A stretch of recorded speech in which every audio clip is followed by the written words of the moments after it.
Bueno, vamos a empezar un poquito con cómo tres hermanos juegan tenis y además se vuelven buenos. Ok, bueno, no somos tres hermanos, somos cuatro hermanos. Sí. Porque la primera es mi hermana Marisa, mayor, mi hermana mayor, que se llama Marisa, que digamos era la primera que empezó a jugar más y que ganaba más en juniors y todo eso. Después venía yo, que era más o menos, pero ella ya era como la cuarta o quinta de España, pero claro, el tenis femenino en aquella época en España no había medios, no le daban ayudas, o sea, no había ninguna posibilidad de ir hacia ningún lado. Entonces, Eso fue más o menos en que los 70, ¿cuándo? en los 70. Thank you. En los 55.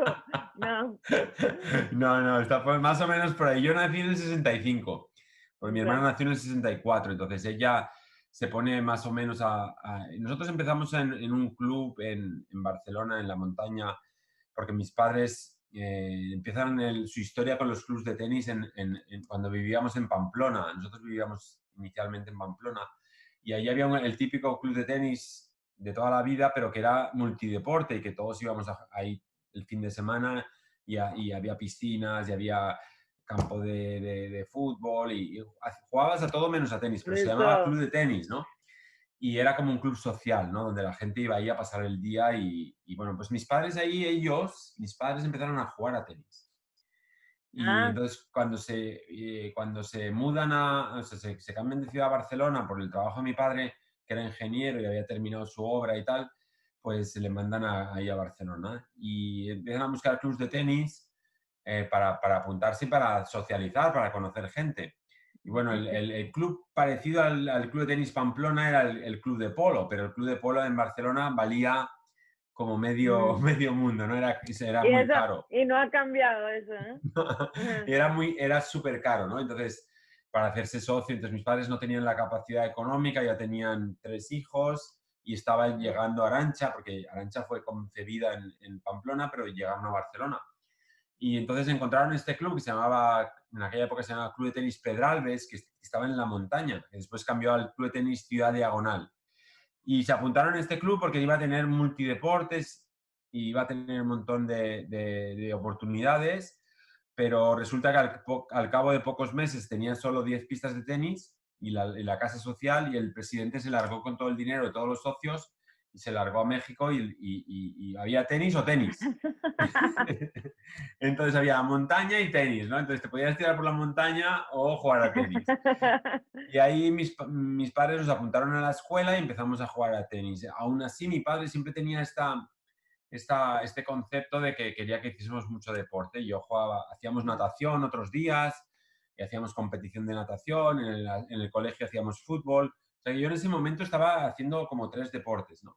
Después dejé, digamos, la natación porque La era un natación deporte. primero. La natación no Primero puedo. No puedo. yo me acuerdo que dormía por la noche y veía la línea esa debajo en mi cama, en mi cabeza veía la Oh línea my de God. 30 piscinas de crawl, 10 piscinas de braza, no sé cuánto de Horrible. pies. Y bueno, al final te volvías loco, ¿no?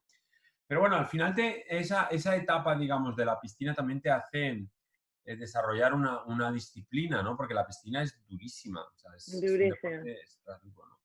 Y ahí me quedé con el tenis y el fútbol, ¿no? En el fútbol te empiezas a dar cuenta que el entrenador te empieza a quitar y no depende de ti, o sea, lo que tú hagas. Dices, no, yo soy el mejor extremo del mundo, pero el tipo coge y no te pone. Entonces, Ujú. igual no eres tan bueno, ¿no? Entonces, el tenis empiezas a jugar y dependes ya más de ti y resulta que teníamos en el club allí donde entrenábamos, estaba el Pato Álvarez, de jefe de la escuela y algún día Wow. nos entrenaba Okay. y eso. Y bueno, mi hermana le ganaba a todo el mundo y tal, y mi hermana Marisa. Y, y luego venía mi hermano Javier, que también era bueno, y luego Arancha, pues debía tener yo qué sé, 3 o 4 años o 5, que empieza ya a jugar con su raqueta, empieza a caminar y siempre estaba por ahí en las pistas, ¿no? Y bueno, nos vamos haciendo más mayores y mi hermana empieza a ganar mucho más que yo, ¿no? A los 14, ella la coge la federación a los 14 años, después el Eh, año después me coge a mí también la federación y allí cuando ella tiene 16 y yo tengo 15, a mí me echan por malo, porque me echan de la federación porque tienen mucha visión de futuro y entonces me echan porque era gordito y porque era bajito y que porque el tenis Por las sí, pantorrillas el estaban un tenis de poco más. hoy era solo altos y fuertes, ¿no? Right. Entonces, bueno, tengo la suerte de que en ese momento me han cambiado de club, he ido al Tenis Barcelona, el entrenador allí me deja entrenar y aguanto, y con otros 2 o 3 chicos más, con Martin Haiten, De La Fuente, o sea, Joel Figueras, Buen grupo. sí, pero todos nos servíamos, o sea, todos fuera. Y ahí de repente en 6 meses, un año, cambia todo, creces y te vuelves más hombrecito y Claro. tal, y empiezas a poder, y empiezo a ganar a gente que perdía siempre, ¿no? Y ahí empieza a cambiar la cosa, ¿no? Y tengo ya casi 16 años Ujú. y fallan los que tienen que ir al Campeonato de Europa, me acuerdo, y me llaman a mí al último minuto, oye, que no, que este está lesionado, el otro no puede ir, en verano, y fui al Campeonato de Europa y llegué a la final de 16 años. Y ahí como que empieza a cambiar la cosa, empiezan Ujú. a verte, empiezo a jugar y a los 17 o así después ya me vuelvo como la promesa, ¿no? Como que empiezan a mirarme ahí todo el mundo. So, ahí tú tienes 17 y Arancha tiene. Arancha tiene 10. Wow, ok, ok, ok. O sea que ella, claro, todavía está allí, que Claro. todavía está con los infantiles, porque ella ya jugaba con categorías superiores, ¿no? Pero Right. Arancha con 13, o sea, con 12 y medio, 13. Yo me acuerdo que yo estoy jugando Campeonato de España cuando tengo ya 19, que ya el año anterior ya he ganado en el campeonato con 18, ya era, digamos, el número uno. Ujú. Ya soy campeón de España. El año después, en Granada, estoy jugando y ella empieza a ganar partidos y llega a la final. Con 13 Ujú. años, pero llega a la final del absoluto, no de Sí, los sí, sí. juveniles o lo que Bueno, sea. sí, digamos Y cuando se ganó Roland Garros, o sea. claro, ella gana Roland Garros con Vale. 16, pero con 14 y medio llega a semis, le gana a Chris Evert ya. Pero el año Ah, anterior llega a la final del Campeonato de España right. que se pone a jugar con otra chica de mi edad que se llama Ninoska Soto, y se ponen a jugar el primer set en Granada, a 1000 metros de altura, ahí como en tu tierra, súper rápido, y empiezan a jugar a las 10 de la mañana, a las 12 y media todavía están en el primer set. Entonces el juez árbitro va y les baja la red y les dice, chicas, a otra pista. No. Oh my Sí. God, qué bueno. Entonces nos ponen a nosotros a jugar, justamente jugaba la final contra Sergio Casal, y porque jugábamos en televisión, y la sacan de la pista y mi hermana llorando, yo esto lo voy a cambiar, yo esto voy a hacer voy a hacer que el tenis femenino sea más importante. Bueno, al final la sacan, Ah, termina ganando y yo juego contra Sergio, le gano la final y, y después del partido, imagínate, ella toda enfadada, esto no puede ser, no sé qué. Bueno, y un año y medio después llega a semifinales de Roland Garros, que yo nunca llegué, y el año después, que yo llego, creo, a cuartos, el 88 sigue, ella gana el torneo, el 89, y ella ganó la final impresionante, contra Steffi Graf, ¿no? Bueno, en ese impresionante. tiempo, justo Me de los acuerdo 17 a los perfecto. 18, eh, cuando ya empieza a ser como un exponente súper fuerte, me empiezan a llamar de las universidades de Estados Unidos. Y había este entrenador, Alan Fox, que entrenaba a Miami, a Pepperdine, que era la número uno en aquella época. Me llamaba a mi casa cada semana, porque quería que me fuese a entrenar. Right. Entonces, pero yo gané el Campeonato de España y ya todo el mundo me decía, no, no, tú hazte pro, si eres el mejor. Y mientras estaba en el campeonato este de España, llamó a mi casa y cogió el teléfono mi hermana Marisa, que es la mayor. Y Eh, entonces él empezó a hablar de mí y ella le dice, no, no, si mi hermano no va a ir a Estados Unidos. Y dice, ¿por qué? Y dice, no, porque se va a hacer pro. Y dice, pero yo sí voy a ir. Adiós, sí. Y entonces dice, sí, sí, pero yo solo entreno a los hombres. Y dice, pues me tienes que poner en contacto con el entrenador de mujeres. That's Y, amazing. y el Alan Fox este le puso en contacto con este entrenador que era boliviano, que se llamaba Gualberto, y mi hermana Claro que sé quién es. Claro. lo convenció y le dio una beca por teléfono. Ella lo reclutó a él. Y ya lo embolató a él, y entonces se fue a Estados Unidos, y fue donde yo conocí inicialmente el tenis de Al colegial, college. ¿no? Wow. Y a partir de ahí, cuando luego la fui a visitar, que iba a Indian Wells y vi lo que era Pepperdine, y dije, esto es una bomba. Y esto no hay en Europa, nadie puede compaginar los estudios con el tenis y luego tener una oportunidad igual, ¿no? Y en aquel momento, cuando yo llego al circuito, hay 50 americanos en los 100 primeros, que vienen de todos de college. Ujú, Entonces, en aquel ujú, momento, ir a college sí que era una inversión que tenías muchas opciones de ir al circuito, porque la ujú, mitad de los jugadores del circuito eran de college. No es ujú. como ahora que hay 4 o 5 que llegan del college, los demás ya no. Pero en aquella época O la sea, transición al circuito del nivel de college era brutal, porque todavía los clubs en Europa no competían con el college. right. Porque, esto se me hace durísimo escucharlo porque yo lo había pensado siempre de otra manera. O sea, que antes el college, Te he no, roto porque, los esquemas. no Y en sé, mujeres era igual. O sea, no, pero ya va, en los años pero ¿por 80, tú eres qué? muy ¿Por joven, tú eres qué? muy joven. No, pero ¿por qué? ¿Me tienes que decir el por qué? Porque es por Porque el competencia o tenis, por... claro, no, es un tema de desarrollo y de tiempo de desarrollo. El tenis en Mm, Europa nace entre el año 70 y el año 80, es cuando nacen todos los clubs, porque anteriormente con las guerras y con la guerra mundial y la guerra española y eso, por ejemplo, en España se empiezan a crear los clubs en el 75, 76, empiezan a nacer los clubs de tenis porque se puede empezar a hacer deporte, antes no se podía. right. Entonces, Francia y Alemania y tal ya empiezan a tener clubs un poco antes. Por ejemplo, si empiezas a mirar la edad de los clubs en Europa en esa época, ¿no? Pero claro, el sistema de clubs en Francia, en Alemania, en España, en Italia, empieza a ser potente porque también las federaciones empiezan a recibir más ayudas. Ujú, Las federaciones ayudan a los clubs hacen escuelas, pero no hacen escuelas solo de negocios, sino hacen escuelas de competición. right. Entonces, son los clubs los que son los feeders de la competición. Ujú. Entonces, Claro, entonces era así, no el, aquí.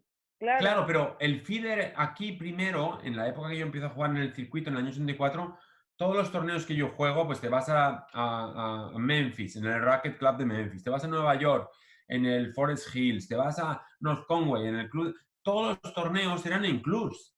Right, Entonces, de okay. repente, todos esos clubs en Estados Unidos empiezan a medio desaparecer. Ujú, Entonces, los clubs no dan jugadores al college. Entonces, ¿quién nutre al college? Después empiezan a nutrirlo en los europeos y los right, sudamericanos. Entonces, right. ahora el 80% o más de los jugadores es todo de Europa y de Estados Unidos, porque hay de Europa y de Sudamérica. Porque hay como la pirámide americana, digamos, hay algunos jugadores que sí que salen a través de los torneos de competición de aquí, de la USTA, pero el gran Mm, volumen mm, no nutren porque no hay clubs. no. Entonces Wow. empieza a hacer como una mutación, ¿sabes? De producir todos los Sí, jugadores a través de los clubs que pasaban al college y del college pasaban al circuito. Al right, no haber clubs, no pasan digamos, al high school. Y right, del high right. school no pasan al college. De los Mm, 20.000 jugadores de college que hay menos de 1.000 y pico americanos solo. El resto son todos de fuera. Antes no. Antes todo eso y pero al, eso también se puede ver de la manera de que la competición también en Europa y en el tenis global ha crecido un montón, ¿sabes? claro, pero Entonces, ¿por qué ha crecido? Por los clubs. Porque cada uno de esos clubs que tiene su escuela de competición hacen torneos juveniles, hacen torneos nacionales, hacen torneos por dinero y hacen torneos de futures. Entonces, toda la right, pirámide, digamos, para poder ir creciendo, para todas esas escuelas de es como que competición, se ha abierto. O claro, sea, y tienen claro, para estar ahí, o sea, no necesitan irse a otros sitios. Tú fíjate que para competir aquí en Estados Unidos, tú te tienes que ir desde una costa hasta la otra completamente. por esto la ITF te lo está cerrando, ¿o qué? Bueno, la ITF está intentando O en sea, muchas zonas ir haciendo diferentes modelos, pero la ITF en el fondo al final intenta colaborar, pero es un ente que no disfruta directamente del no, desarrollo. O sea, sí, la ITF hace desarrollo porque forma a entrenadores, tiene un Ujú. sistema de formación que llega a muchos sitios, sobre todo a muchos países subdesarrollados. Por ejemplo, yo estuve este año en la, Suramérica bastante, sí. claro, estuve en la conferencia internacional que la hicieron en Tailandia, creo que fue en Tailandia, sí. Y la mayor, habían como 700 entrenadores, espectacular el formato, pero Ujú, habían entrenadores de 140 países. ujú, Entonces estaban los, digamos, los países fuertes, pero habían muchos países. Entonces toda esa formación que la ETF llega a muchos países a través de la Copa Davis y a través de su entramado, ujú, pues claro que ayuda porque sube el nivel de enseñanza en esos países, ¿no? ujú, Pero al final no es, no, digamos, no es el motor único. O sea, ellos le están dando conocimiento, pero necesitas el motor en el club, el entrenador que empuje para crear jugadores, que se metan en la competición, que esté haciendo de coach, right. para luego tener la competición que hagan esos clubs, para luego poder pasar a las diferentes competiciones que hay internacionales o lo que sea, ¿no? Y ese cambio que ha habido la tipología del jugador que llega, fíjate que tanto en hombres como en mujeres, el 80% de los jugadores son europeos en el circuito. Los 100 primeros, 80 son europeos. Total, total. Entonces es Y, porque la pirámide, digamos, de desarrollo en Europa está mucho más fundamentada para poder salir en cada una y no de las solo con etapas. los clubes, right, no solo con los clubes, están, son mejor en los clubes. Yo creo que aquí en los clubes no son tan buenos.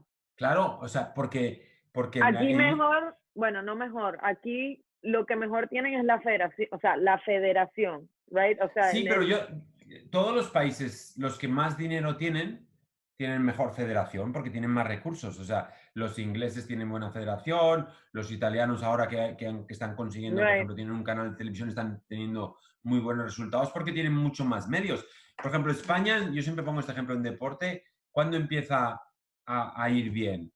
Cuando recibe medios, cuando recibe recursos. Cuando España, digamos, Barcelona gana la Olimpiada en el año 86, le dicen, Barcelona va a ser en el 92 la Olimpiada, right, 6 años antes. Empieza a llegar dinero que el gobierno pasa de otros departamentos de cultura, de no sé qué, de educación, a lo los ponen en deportes. deporte. ¿Qué pasa cuando ponen dinero en deporte? Que le dan dinero a quién, a los clubs, a los más Ujú, entrenadores, más conceptos, más gente que viene. Y entonces, ¿qué pasa con el tiempo? Cuando pasan esos 5, 8, 10 años, ujú, empieza a salir gente. Por right. ejemplo, la gran inversión del deporte español llega en el año 86, ¿no? Que empieza a llegar dinero de verdad. Que es cuando nació también por ahí bastantes buenos, que nacieron a esa edad. Pero fíjate, por ejemplo, nosotros, yo me acuerdo que yo hablaba de esto con la federación, que llegó todo este dinero de todos lados y ellos decían, no, vamos a invertir ellos invirtieron mucho dinero en la gente de 14 y de 15 años, o sea, desde los 13 hasta los 15, que estaba todo el grupo, que estaba Alex Correcha, Era, Albert Costa, Moyá, había un montón de jugadores en ese grupo, pero eran una ujú, generación muy buena de 13, 14, 15 años. Yo les decía que yo ya estaba, cuando ellos invierten en esto, en el 86, yo ya estaba de los 20 mejores del mundo. Yo les claro. decía, este dinero que invertís será bueno, pero no para Barcelona. Será bueno para Atlanta y será bueno sobre todo para Sydney. Me decían, ¿por Ujú, qué? Yo decía, no, porque van a tardar estos de 13 años hasta que no claro. tengan 23 años, no van a tener su esplendor.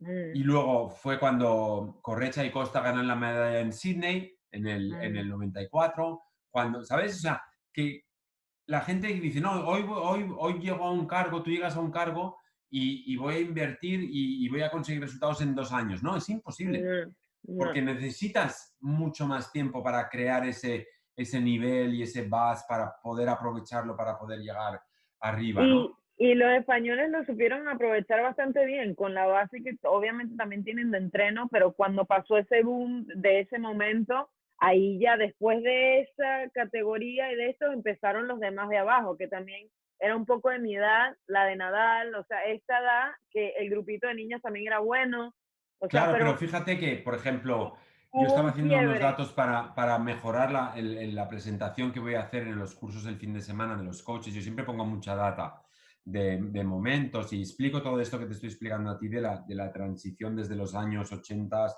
hasta la Mm, actualidad de por qué los diferentes cambios, ¿no? ujú, Y, y una de las slides que estaba trabajando el otro día precisamente era coger cada 8 o 9 años o 10 cuántos jugadores cada 10 años habían mm, entrado en los 100 primeros, ujú, ¿vale? Entonces,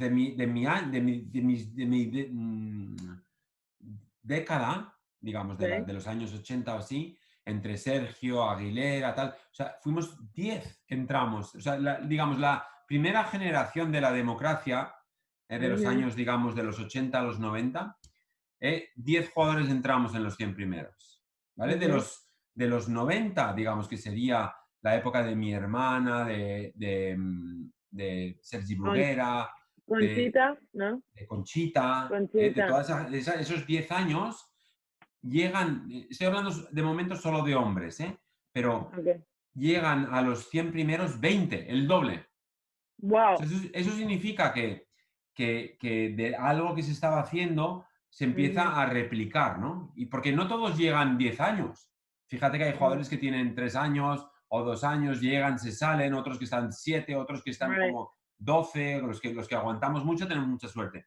Pero luego hay algunos que llegan y se salen, pero right. que hayan llegado. Vale, la generación El 2000. del, del 2000, ¿vale? Llegan 33 españoles en la que Wow. sería la tuya, ¿vale? Claro.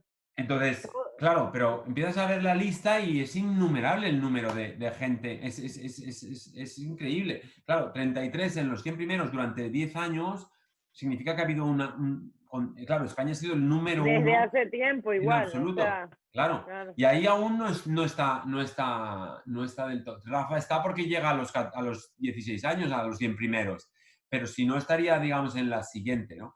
En la Mm. siguiente vuelve a bajar a 20. Y en Eso la te iba a decir, siguiente, claro.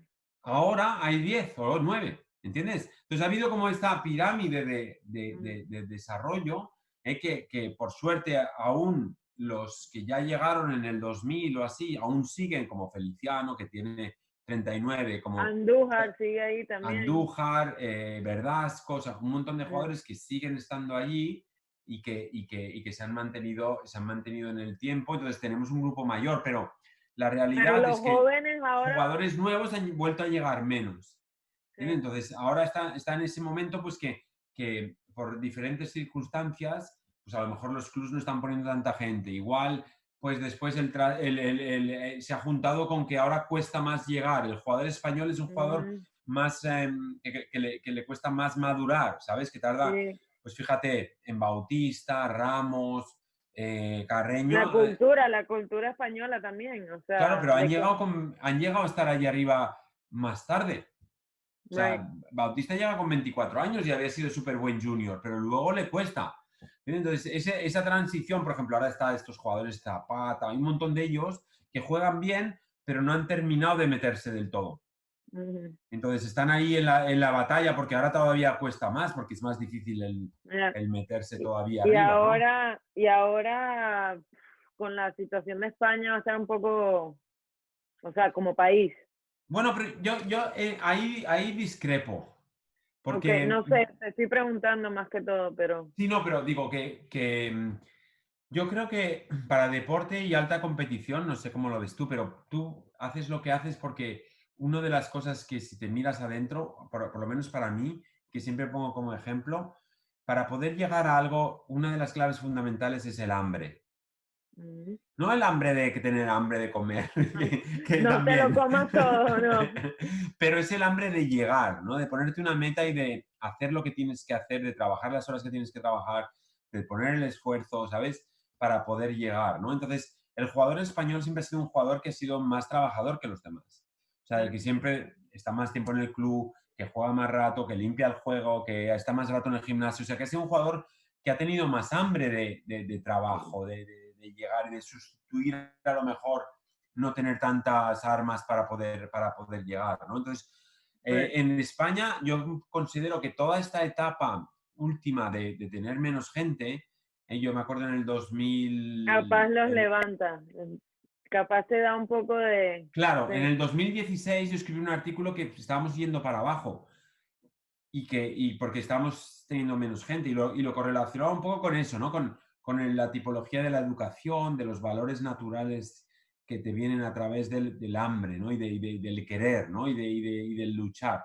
Entonces, que ahora, pues toda esta dificultad, yo creo que para cuando la gente vuelva, o sea, los partidos van a ser a ya, morir. ya, a O sea, morir, a morir a porque, morir. claro, todos van a estar, ahora Pero llevan ya yo creo que de 4 meses todo, fuera, ya, ¿no? todo. 4 meses fuera. Pon que sean 3 o 4 más, ¿vale? O sea, imagínate que cuando viene alguien de una lesión que está hecho polvo, que no está entrenado, ¿cómo sustituye la falta de forma y la falta de físico Acá, por el corazón y por el hambre, ¿no? eh, Entonces, cuando tú tienes eso, te va a ir te sirve, ¿no? Entonces, si a eso le sumas, pues que en España las cosas están yendo como están yendo y la dificultad que hay y eso, pues yo creo que la gente que va a tener oportunidad va a tener todavía más coraje, más fuerza, ujú, más grit, más todo, ¿no? Para poder aprovechar las circunstancias, porque además van a tener el ejemplo de toda la gente alrededor, de suyos, sus amigos y todo, que están perdiendo trabajos, que no van a tener oportunidades. ¿Sabes un poco cómo pasó en Argentina con el corralito que se fue todo esto y de repente los argentinos se volvieron profesionales, ¿no? Pues esto un poco ujú. parecido, ¿no? Va a volver, yo creo, esa hambre natural de que vas a ver a la gente alrededor tuyo sufriendo, que dices, yo tengo una oportunidad, la tengo que aprovechar y se van a matar en los partidos. Yo creo que va a volver una etapa buena. Cuando ves a los jugadores súper buenos, estos Djokovic o Nadal, Es Federer, lo que que empiezan tiene. a sufrir y son capaces de reinventarse, porque solo el reinventarse ya es hambre. Ya es decir, no, es que yo no quiero perder aquí mi sitio y quiero competir igual y voy a cambiar el revés, voy a cambiar el saque, voy a cambiar... Tú imagínate, o sea, el cambio de mindset que es eso, ¿no? Mm. No, y has dicho dos palabras que me están llevando a la parte que te quería preguntar también, o sea, hambre y reinventarse, ¿no? Entonces, ¿tú qué crees que te hizo a ti? ¿Cuáles fueron las claves que te diferenciaron a ti de la gente que estaba al lado tuyo creciendo? Que tú fuiste mejor. ¿Por qué? Pues, No, probablemente, no lo sé, pero probablemente fue parte por el hambre de querer llegar y de tener este foco de poder llegar y de ser capaz de encontrar pues referentes, apoyos, el siempre ir a buscar algo más, ¿no? Yo tuve claro. una cosa que tuve mucha suerte, creo, porque yo perdía, ¿no? Entonces de repente a los 16 empiezo a ganar, no juego mucho porque a los 16 no tienes casi dinero para poder viajar, solo lo que te pagaba algún viaje el club o la federación, entonces no compites mucho, digamos, ¿no?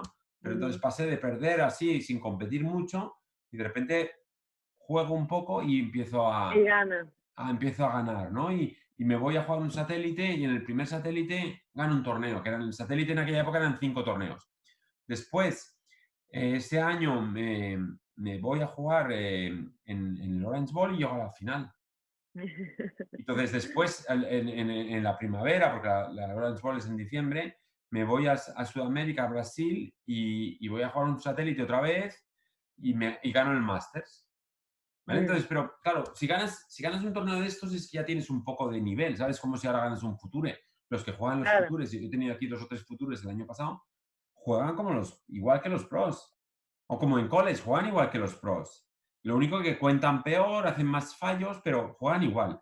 Entonces, ¿qué pasa? Que yo me voy a jugar el primer torneo ATP, digamos, de Grand Prix de estos, porque en aquella época no había ATP Tour, había Grand Prix. Los Y Grand entro Prix. me invitan en Túnez, me dejan entrar en la quali, en la pre-quali. Me dan una invitación a la pre-quali. Paso la pre-quali, paso la quali, gano un partido y pierdo contra un sueco que se llamaba Sundström, que era súper bueno. Y voy al torneo siguiente en Bari y entro en la quali de suerte. Entonces, entro en la quali, paso la quali y llego a semifinales. O sea que No, jugué ya. 2 qualis. Llego a semifinales, me dan Special Sem voy al siguiente torneo, llego a semifinales, me dan especial exam para el siguiente torneo y llego a cuartos. Con 3 torneos entro en Roland Garros. Ok, pero ya va, tú me estás diciendo que tú hiciste eso y que tuviste suerte. O Bueno, sea, claro, va, pero porque ya no va, es normal tuviste suerte. jugar 2 qualis y pasarla y llegarle a semis y que te Esa cuadre eso. parte, esa parte no, pero la parte de ganar, ¿cómo te acuerdas tú de que por qué ganaste en esos torneos? ¿Qué hacías que era mejor? ¿Qué hacía que era mejor en Mira, aquella época? mirándolo tú como coach ahora que eres, o sea, y visualízate a ti como si tú fueras tu player, Sí, o sea, yo lo que veo es que mentalidad perdedora, de repente crezco, empiezo a ganar y como que me lo creo el doble.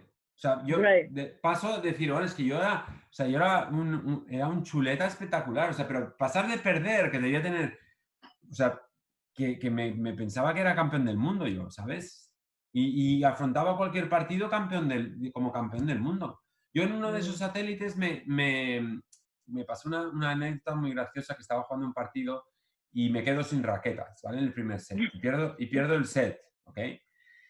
Y pierdo el set y le digo al tipo al que estaba jugando, otro español, y le digo, ah, me dejas una raqueta, ¿no?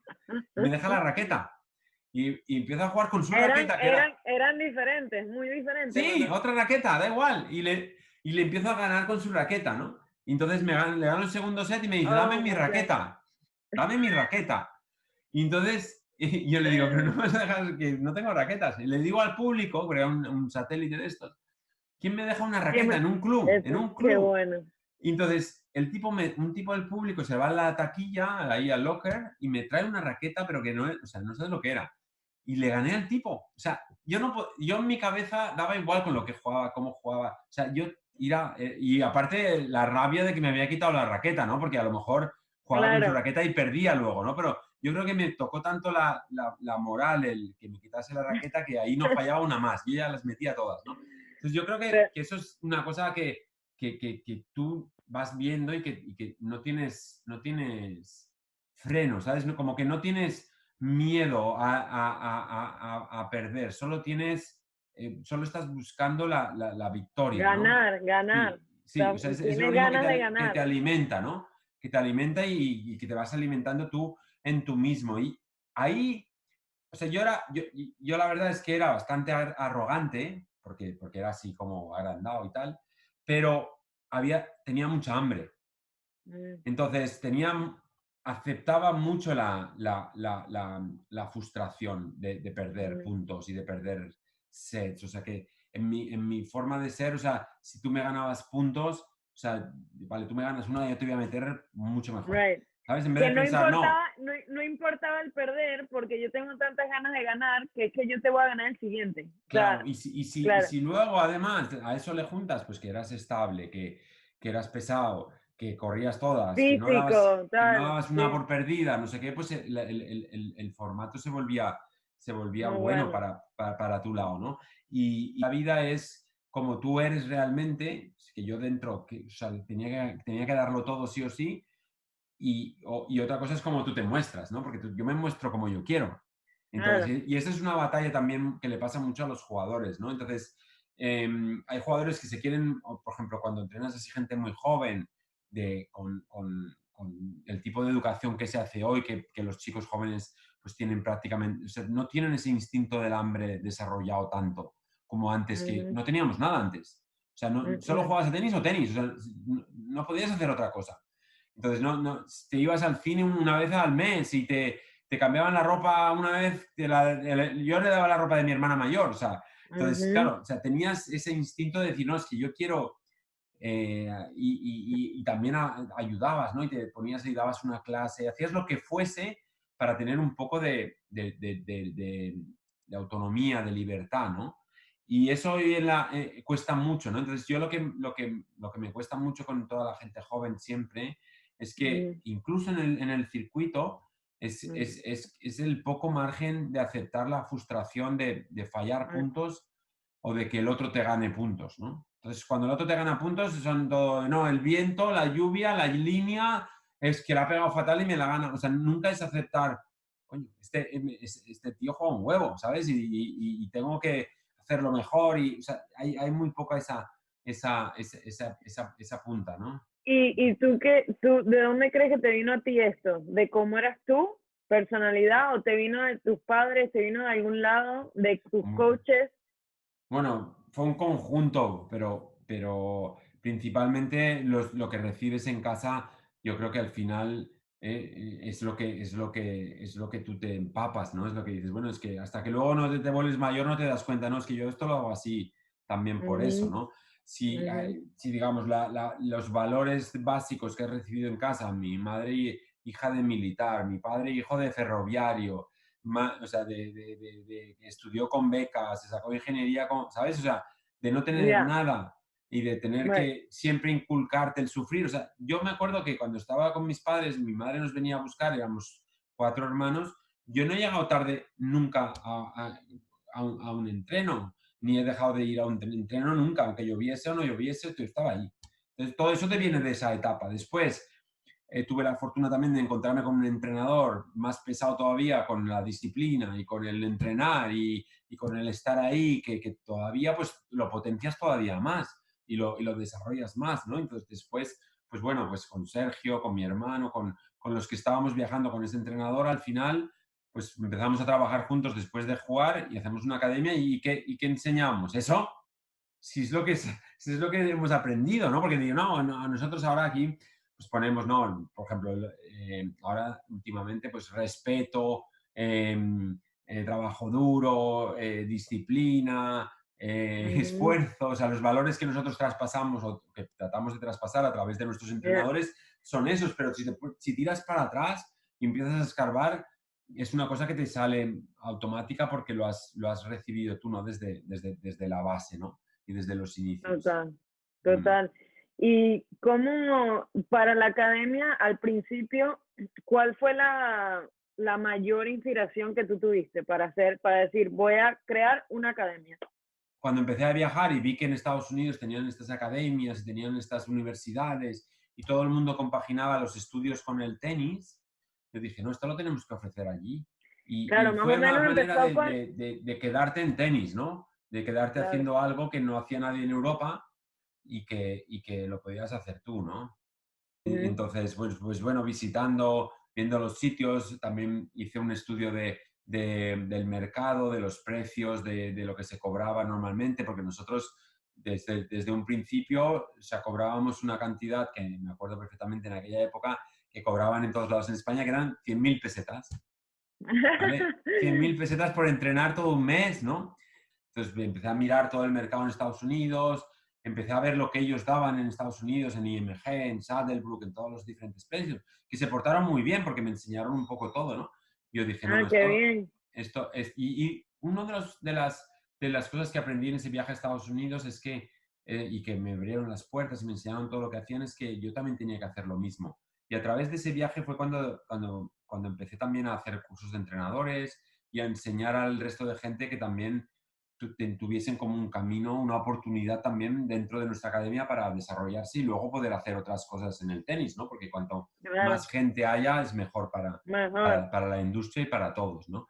Entonces, en aquel momento, cuando volví de este viaje y eso, dije, bueno, si continuamos así, cerramos o hacemos un cambio. Entonces llegué allí y dije, bueno, pues multiplicamos el precio por 3, Wow. ¿Y qué ¿vale? Y pasó todos me con lo que decían, ya tenías ahí? sí, pero me dijeron, y todos me decían, estás loco, no sé qué, te vas a ir a la... No sé, digo, si nos vamos a la porra igualmente. O sea, o hacemos esto o morimos. Y multiplicamos por 3 los alumnos. No me digas por Wow. qué. Pero entonces era, bueno, yo es que claro, 2002 hasta el 2000, me fui en 2006, que fue cuando Claro, más o menos me vine a Miami. claro. Pero, Pero luego te wow, fue súper bien, ¿no? En la universidad y eso, pues, te sí, llegaste a ser top, ¿no? sí, la verdad que fue una experiencia muy buena, honestly. Mm, Fue de todo, de jugadora, de entrenadora, de mm, muchas experiencias con, wow, o sea, porque además es que lo bueno es que las niñas eran buenas, ¿no? Entonces estás ahí todo el día con chicas que juegan bien y esa era la parte que como entrenadora o en ese momento de mi vida también porque no lo querías dejar, ¿no? Era un poco como, no me quiero ir, no me quiero ir, no me quiero ir, quiero seguir jugando yo. Y era como que la manera de quedarme un poquito más cerca de la pista No, también. pero ahora te devuelvo yo la pregunta. ¿Qué es lo que te hizo llegar a ese top en ese momento? En ese momento, yo de verdad que un poco de lo que tú estabas hablando, de esa que no, o sea, que no es que no me vas a ganar uno más, o sea, era siempre uno más. Y yo Ah, te iba a preguntar antes porque yo lo veía de manera, no es que me encanta ganar, pero es que odio perder. Entonces, ah, era un poco eso, que yo no quería perder con ninguna. Y llegó ah, un momento que ya a los 18 y medio, por ahí 19, no, 19 casi 20, ya lo había entendido muy bien y ya estaba en college. Y yo entré a college más o menos como estaba como 400 y algo, normal, tenía 18, yo creo que si me daba 2 añitos más me podía meter, pero yo a los 20 y medio lo había medio entendido bastante bien y ya era preguntándole a mi coach, o sea, ¿cómo me ganas? ¿Qué me harías? Necesito saber todo. O sea, ya era como, lo quería poner yo y lo quería hacer yo y obviamente con el support de al lado mío, pero era ese hambre que yo quería más y más y más y fue, creo que lo que me llevó al terminar y decir, ok, no puedo jugar porque no he conseguido cómo hacerlo. Y dije, ¿cómo me quedo más cerca de la pista? Porque es que no podía dejarlo. Entonces, ahí fue un poco cómo me quedo en Estados Unidos. Y yo sabía, la educación en mi casa era bastante que me lo pedían. Y dije, bueno, me voy a poner a hacer un máster. Y ahí fue cuando le agarré un poco de, de sabor o de taste a coaching. Y fue ajá. que ahí más o menos me quedé y dije, voy a intentarlo. Y lo que más me gustaba del coaching allá en UM fue eso, que me quedé cerca de la pista a un alto nivel y podía hacerlo por ese lado. Pero tengo unas pocas preguntas para terminar y una es cuando fuiste el capitán de Davis Cup, de la Copa Davis, ¿qué sería algo que tú dirías? O sea, esto lo tiene que saber todo el mundo que juega para un equipo.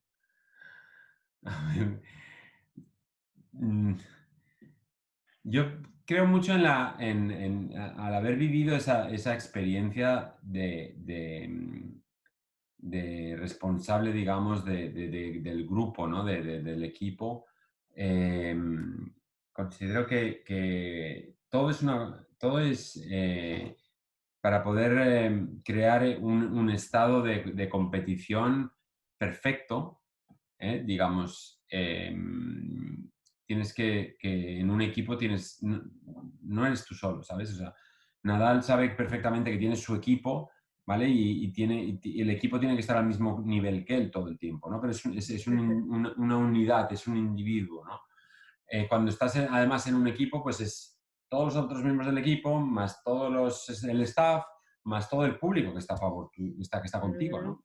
Entonces, estás ahí como en simbiosis total, ¿no? Entonces, si tú eres capaz de conseguir, consciente o inconscientemente, normalmente inconscientemente, a través del liderazgo, de cómo tú haces o cómo tú eres, de conseguir que la gente rinda en situaciones comprometidas con su mejor versión o su mejor forma de hacer posible, vas a tener posibilidades de llegar a esos puntos clave para poder ganar.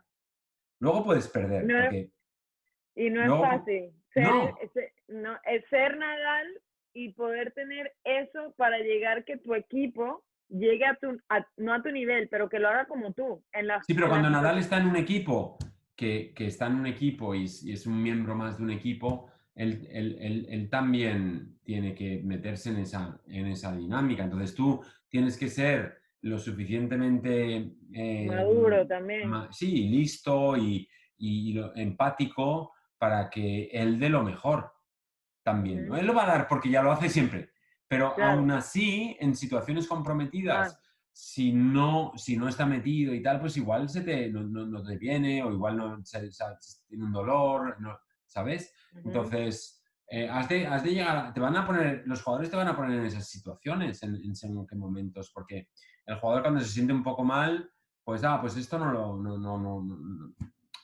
voy no a por juego, ello. ¿sabes? Entonces, Sí. si estás afuera, pues estás, ¿no? Entonces yo considero que no es una cosa que se tienda a hacer, ni que se puede preparar mucho, pero en college estáis ahí en la cancha y participáis, pero en el Mm, circuito no puedes. mm, Entonces, mm. en Copa Davis sí puedes. Hablando de esto, tengo tres preguntas más. ¿Cómo crees que el tenis va a seguir creciendo y expandiéndose como deporte? ¿O qué cambiarías tú si cambiases algo? A ver, cambiar, habría que ver exactamente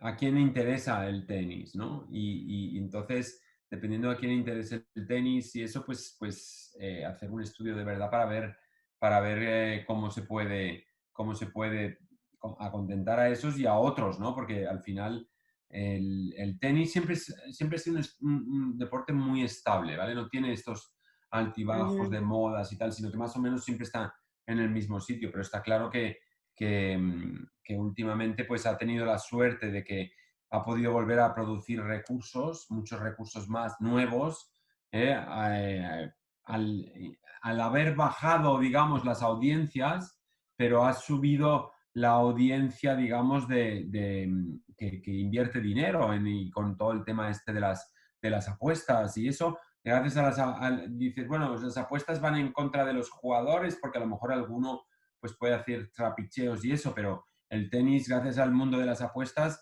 como el tenis es perfecto para el mundo de las apuestas porque juegas 365 días al año, Right. 12 meses, todos los días, todas las semanas, y en cada semana hay 20 torneos, porque entre Están ahí. futuros.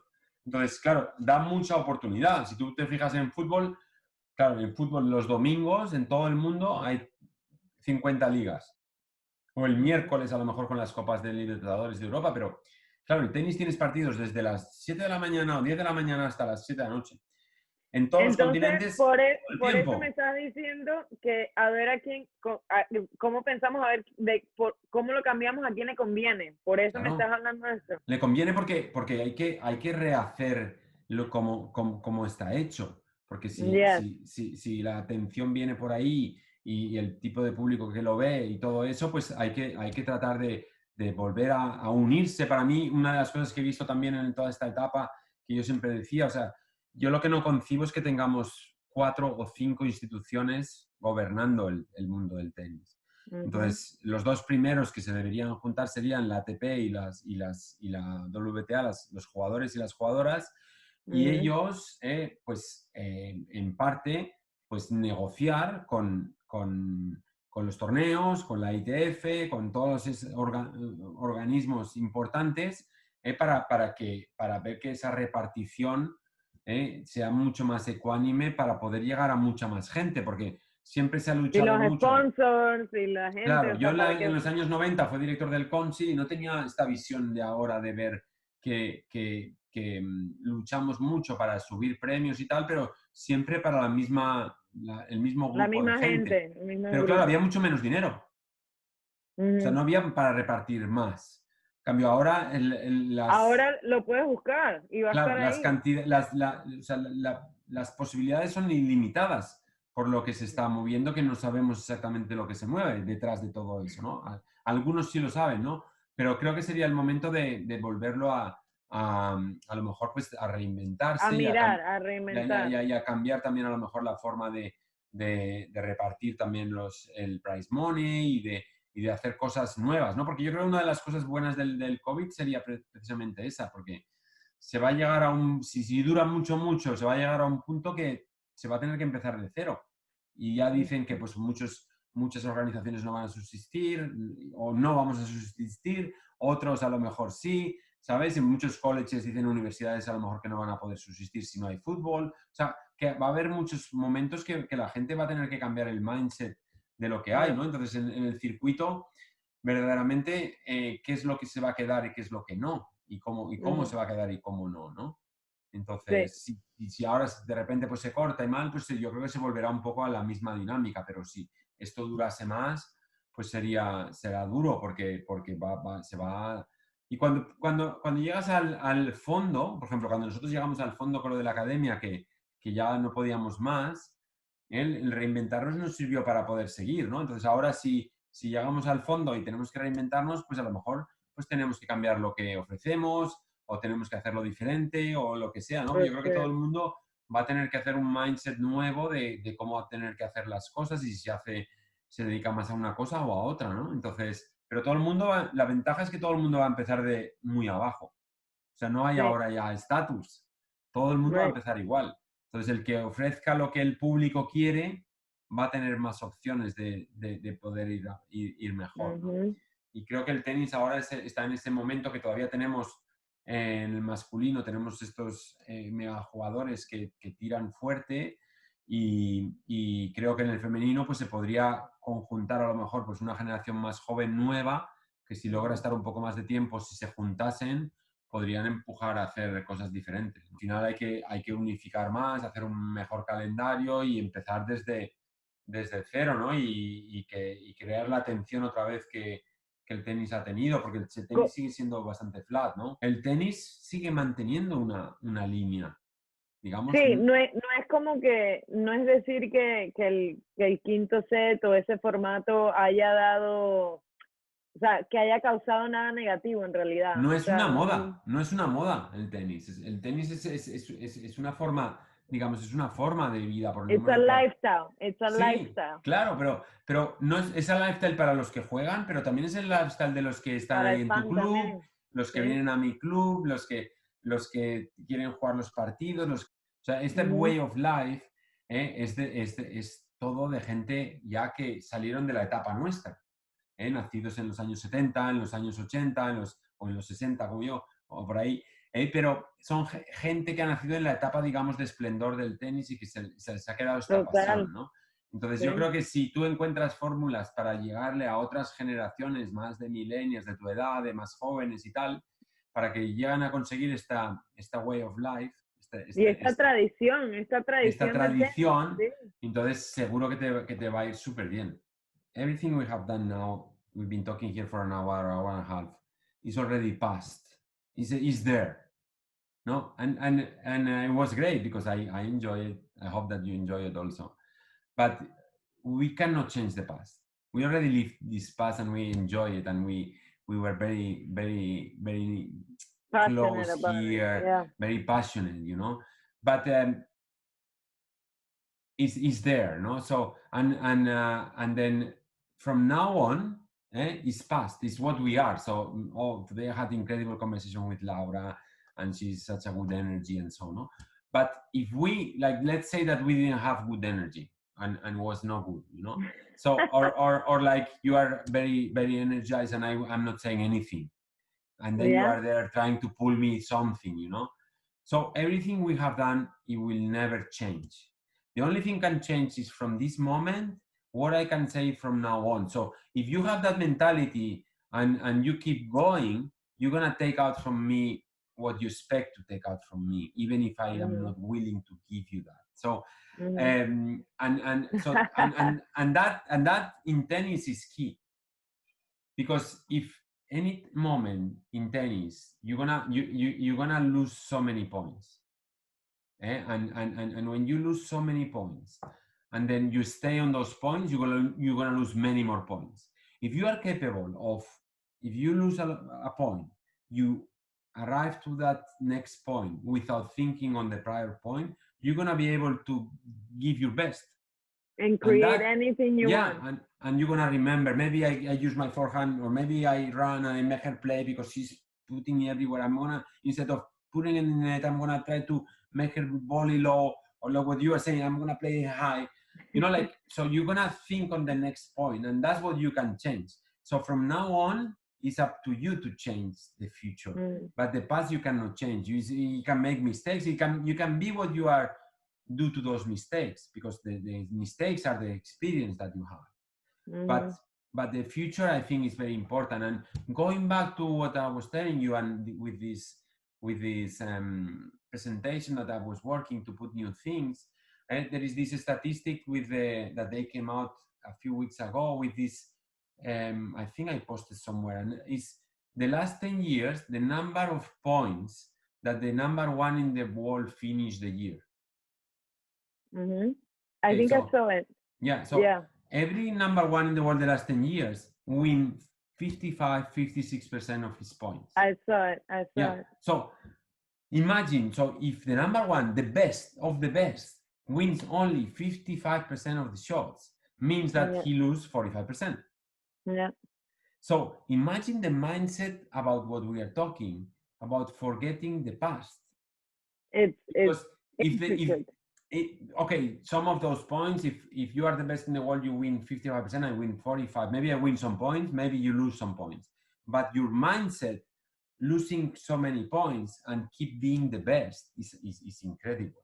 You know, and so for the students that I work with, like we work in middle and high school, and with today generations and today's social life, they don't accept mistakes. Everything has to be Instagrammy perfect, like the best dress, everything. So there is no mistake. So if the number one in the world in our sport, in what we love, in the way of life, in his way of life, accepts to miss 45%, that's why the tennis players, they have this adversity mindset where they come out always from difficult situations. No? It's one of the things that I'm most proud of about being who I am. And you were a big fighter. So and I always say about me also, I say, I did a lot. They ask me, oh, you didn't win a slam. I say, yeah, but I played with incredible generations with very little game. So I probably I had something that made me be there, you know, and I didn't have a big weapon. I didn't make 20 winners with the serve or with the forehand, you know, that puts you in a place where you are playing those important points easy, you know.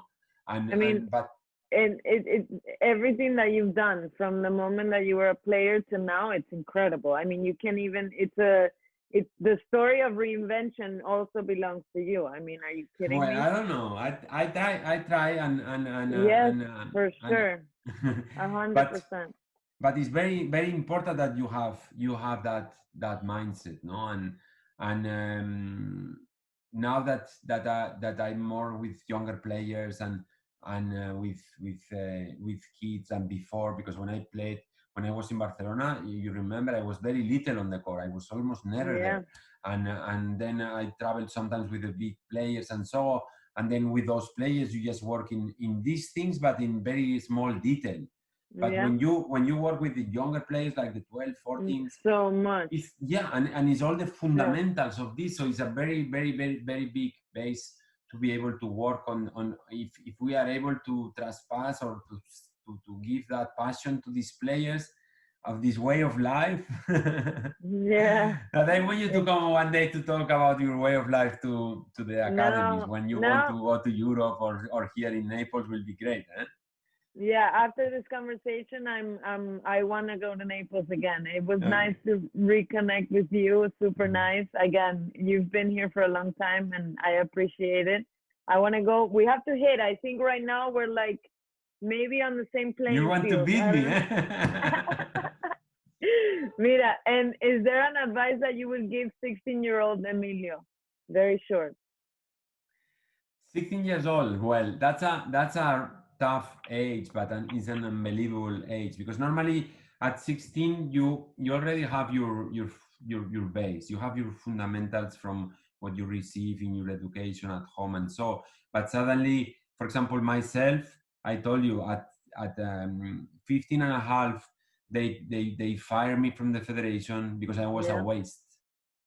So because I was still fat, I was not growing, I was almost like little, and they called me Bolita, and I so they were putting me to play all the time with the girls. That nothing with the girls, but like they put you out like from the top guys, and luckily I hung in there, and I wait until I completely grow physically. I will tell them continue making that effort, because I think that is right. Tennis can give them much more than winning. I think that everything that we have been talking, all this way of life, all this competition state, all this acceptance of frustration, all this fighting adversity, is something that is going to help them a lot in whatever they're going to do. For sure. Especially for girls, because even today that there is a much smooth transition for the girls. Even today, there are gonna be some moments where socially they're gonna need that adversity, that resilience, that not having to show what they are, just being what they are. Like just be what you are. And tennis gives you that, because that's the only way you can compete. So you cannot compete with that, and that's very fair for the state that we were talking. You cannot be different from what you are, because that in tennis you will show it. Oh yeah. And it's a weakness. It's a weakness. Yeah, but many people does that socially and outside and environment and so I think that difficult moment where they all fight, I think that if they find references and people who really likes to take care of them and people who care for them, I think that's why coaching is so important. But there is many girls also in those moments where in many clubs, because that's more demanding. The girl is more demanding than the boy, because the boy socially is normal that even if he struggles, he continues. Yeah. The coaches many times they are very, very comfortable, and they don't want to have the effort to be able to care for those players, for those girls. Yeah. Because tell those me girls, about it. They need more. They need more for the person, and more is ours, and more is ours without money, and more is caring for them and that difficult moment. So I think that there will be a thing that I will try to tell them, that to keep going in tennis, that and don't think on the result, think on the total package that we spoke before. Yeah, the process, for sure. It's one time they said, I spoke to Horia Tecao, and he said it perfectly. He said it's an investment to your education. O sea, that's it. And just said, look at it that way, and then you can maybe pass through tough moments like that, but it's not easy. Yeah, and a lot of people they deserve or they later on they maybe quit or so, and then many of the people who quit look that they come back after with the passion. Right. Look at many college players, they get incredible jobs after, and then 5 or 6 years later, when they already settled, they come back to compete on these 35s and 40s. Or many people who stop when they are juniors, and then they go somewhere else, and then those they really have that passion, and they play for 40 years because they have it inside, and they stop it for whatever reason, no? Because the guys like us who play much more, and then we are more on that path, and then we stay longer, and so. But there's many people who stops and come back because they have that, and they have it inside, but they didn't find it at that moment. At 16, you don't find that. You're just fighting the world. You're fighting everything. Yeah. So, but what I can say, if they want to listen, is that don't fight it. Just use it. Go through it. Yeah. Flow. Just flow. Go through it. Emilio, te lo agradezco